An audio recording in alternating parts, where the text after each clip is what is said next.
MIM नगरसेवक मतीन पटेल यांच्या घरावर बुलडोझर फिरवण्यात आलेला आहे। निदा खानला आश्रय देणं मतीन पटेल यांना भोवलेलं आहे। एमआयएम नगरसेवक पटेल यांच्या अनधिकृत घरावर हातोडा फिरवण्यात आलेला आहे। समाधानकारक उत्तर न दिल्यानं ही कारवाई करण्यात आलेली आहे। एमआयएमचे नगरसेवक मतीन पटेल यांना निदा खानला आश्रय देणं चांगलंच भोवलेलं आहे। मतीन पटेल यांच्या अनधिकृत घरावर छत्रपती संभाजीनगर महापालिकेनं बुलडोझर चालवलेला आहे। महापालिकेकडून पटेल यांना 24 तासांचा अल्टिमेटम देण्यात आला होता। त्यानंतर त्यांनी कोर्टामध्ये धाव घेतली होती, मात्र कोर्टानं कोणताही दिलासा दिला नव्हता। यानंतर महापालिकेनं आज सकाळीच कारवाई करत घरावर तसंच इतर अतिक्रमण केले असलेल्या वास्तूंवर बुलडोझर चालवलेला आहे। मतीन पटेल यांनी रात्रीच आपलं राहतं घर रिकामं केलं होतं, तसंच स्वतःच रात्रीतून कार्यालय तोडलेलं होतं। मतीन पटेल यांचं राहतं घर, कार्यालय आणि निदा खानला आश्रय दिलं ते घर यावर ही कारवाई करण्यात येत आहे।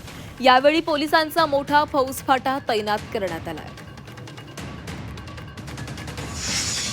नोटिसेस इशू किए थे, वो नोटिसेस उनको मिलने के बाद जो समाधानकारक उनके तरफ से एक खुलासा अपेक्षित था वो नहीं आने के कारण अंतिम नोटिस कलम ने दिए थे और उसमें हमने 24 घंटे की मुदत उनको दिए थे, मगर उसके बावजूद उनके तरफ से कोई भी उसके खुलासा नहीं आया और उन्होंने खुद नहीं निकाला। इसलिए आज हमारी टीम यहाँ पे पुलिस विभाग के साथ में वो डेमोलिश करने के लिए आए हैं। आणि या संदर्भामध्ये अधिक बोलणार आहोत आमचे प्रतिनिधी विशाल करोळे आपल्यासोबत जोडले गेलेले आहेत। विशाल, सकाळीच मतीन पटेल यांच्या घरावर बुलडोझर फिरवण्यात आलेला आहे। निदा खानला आश्रय देणं त्यांना भोवलेलं आहे। कशा पद्धतीने ही संपूर्ण कारवाई राबवण्यात आली?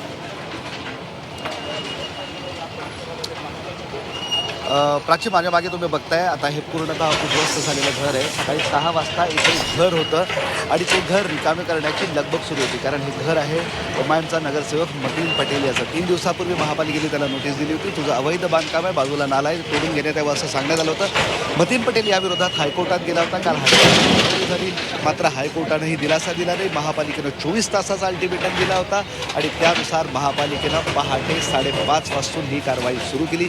4 वाजतापासून या भागामध्ये महापालिकेचं पथक दाखल झालं होतं। जवळपास 150वर महापालिकेचे कर्मचारी आणि 200वर पोलिसांचा फौजफाटा, 2 DCP, 10वर पोलीस निरीक्षक आणि स्वतः महापालिकेचे अतिरिक्त आयुक्त हे सगळे लोक मैदानावर उतरले आणि या पद्धतीनं त्यांनी मतींच्या घरावर आता कारवाई केलेली आहे।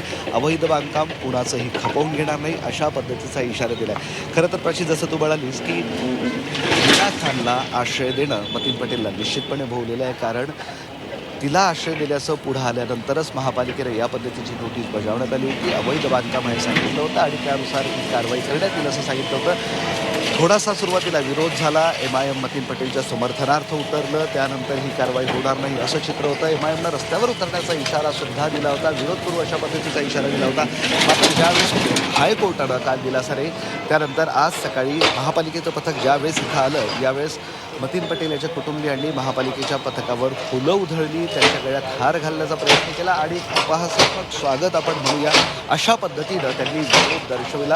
आणि जी कारवाई इथं करताय ती कारवाई छत्रपती संभाजीनगरमध्ये सगळीकडे करा, तरच तुम्ही न्याय देणारे आहे असं म्हणून अशा पद्धतीचं इथल्या लोकांचं म्हणणं होतं। महापालिकेने सांगितलंय की आता शहरभर ही कारवाई सुरू होईल। एमआयएमच्या आणखी काही नगरसेवकांची अशी अतिक्रमित घरं आहेत ती सुद्धा पाडण्यात येईल, मात्र सुरुवात मतीन पटेल याच्या घरापासून झाली। मतीन पटेल अजूनही फरार आहे, तो पुढे आलेला नाही आहे। हायकोर्टात आणि महापालिकेनं नोटीसवर तरी कुठलंही उत्तर दिलं नव्हतं आणि त्यानंतर आता ही कारवाई सुरू झाली।